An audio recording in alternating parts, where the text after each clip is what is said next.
এ কারণে পাকিস্তানকে তুরস্ক সেনাবাহিনীর দিক থেকে, এই সামরিক দিক থেকেই বন্ধু হিসেবে না বরং ভাই হিসেবে দেখে।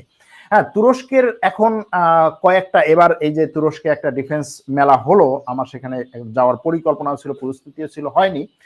সেই তুরস্কের ডিফেন্স মেলায় তুরস্ক কয়েকটা নতুন জিনিসকে সামনে নিয়ে এসেছে। একটা আমি কিছুদিন আগে বলেছি যে হাইপারসনিক মিসাইল তুরস্ক নিয়ে এসেছে, যে তার শুধুমাত্র পরীক্ষিতভাবে 2-3টা দেশের কাছে আছে।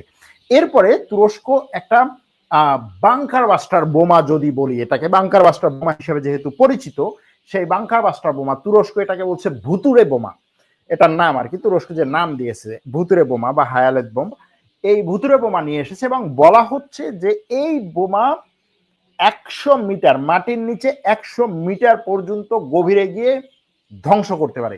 তো আমেরিকা ইরানের যে পরমাণু স্থাপনাগুলো ছিল মাটির নিচে, সেগুলোকে ধ্বংস করার জন্য যে বোমা নিক্ষেপ করেছে, সেই বোমার পরীক্ষিত যে মানে দূরত্ব যতদূর পর্যন্ত যেতে পারে সেটা ছিল 60 মিটার, 60 মিটার। আর তুরস্ক যেটা নিয়ে এসেছে, সে যেটা বলছে সেটা হচ্ছে 100 মিটার।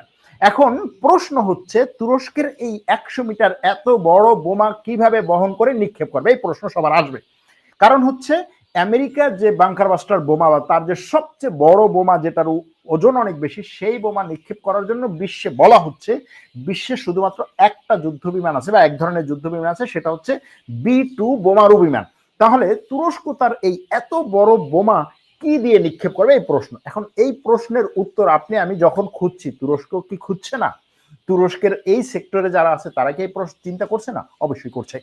তো সেটার উত্তরে সহজভাবে যদি বলা হয়, যদি এখনো পর্যন্ত আনুষ্ঠানিক কোনো ঘোষণা আসে, সহজভাবে যদি বলা হয়, B-2 বোমারু বিমানের মতো করে তুরস্কের আঙ্কা 3 একটা ড্রোন আছে। আঙ্কা 3 অনেক বড় একটা ড্রোন। ড্রোন বললে আমরা ছোট মনে করি, ছোট না, একটা যুদ্ধ বিমানের মতো ড্রোন, অর্থাৎ মানবহীন যে যুদ্ধ বিমান, সেটা আছে আঙ্কা 3।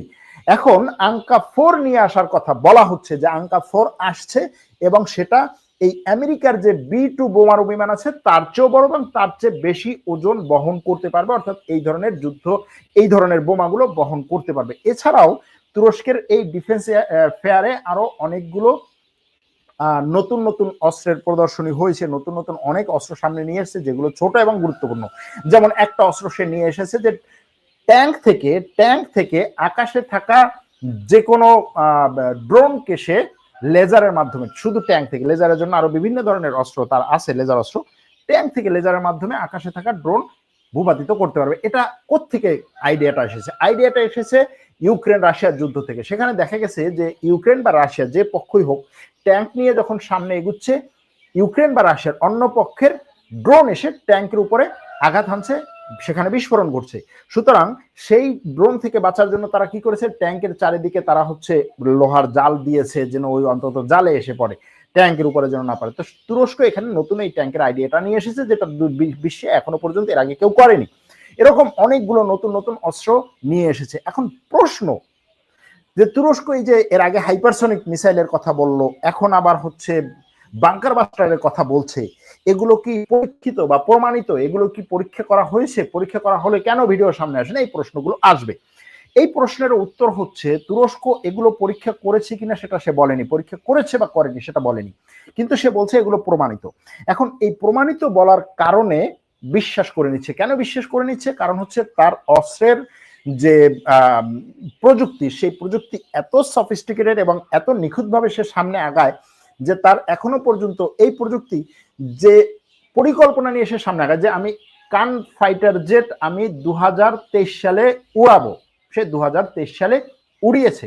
অনেক এরকম যুদ্ধ বিমান, আমেরিকা অনেক যুদ্ধ বিমান প্রকল্পে নতুন যুদ্ধ বিমান ওড়ানোর সময় আগুন লেগেছে, কি বলে বিধ্বস্ত হয়েছে, এরকম অনেক ঘটনা। এমনকি গতকালকে অস্ট্রেলিয়া যে তার একটা আকাশে পাঠানোর জন্য যে কি বলে মহাকাশে পাঠানোর জন্য যে সে একটা রকেট, প্রথম অস্ট্রেলিয়ার তৈরি প্রথম রকেট সে উৎক্ষেপণ করলো, সেই রকেটটি ধসে পড়লো, 14 সেকেন্ড পরে ধসে পড়লো, সফল হলো না। এরকম বিভিন্ন বড় বড় টেকনোলজি সম্পন্ন দেশেও এই ধরনের ঘটনা ঘটে। সেক্ষেত্রে তুরস্ক তার এই প্রযুক্তি এবং প্রকল্পগুলোতে অনেক সময় দেরি করায়, কিন্তু সে সফলভাবে উৎক্ষেপণ করে, এবং সফলভাবে উৎক্ষেপণ না হলে সে এটাকে সামনে নিয়ে আসে না। সেই দিক থেকে তুরস্কের এই কথা এবং এই যে বক্তব্য এগুলোকে অনেকেই সঠিক বলে মেনে নিচ্ছেন।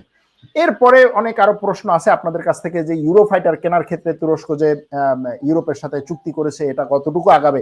আমার কাছে এখনো মনে হয় ইউরোফাইটার কেনার চুক্তি তুরস্কের এবং ইউরোপের মধ্যে যেটা হচ্ছে সেটা খুব দ্রুত আগানোর সম্ভাবনা কম, 2-3 বছর কমপক্ষে লাগবে। তারপরে সেগুলো যদি একেবারে চুক্তি এবং কেনাকাটার কথা যদি ফাইনাল হয়, টাকা দেওয়া হয়, তারপরে অন্তত 5 বছর লাগবে সেগুলোকে সাপ্লাই দেওয়া। সুতরাং এটা খুব সহজ না।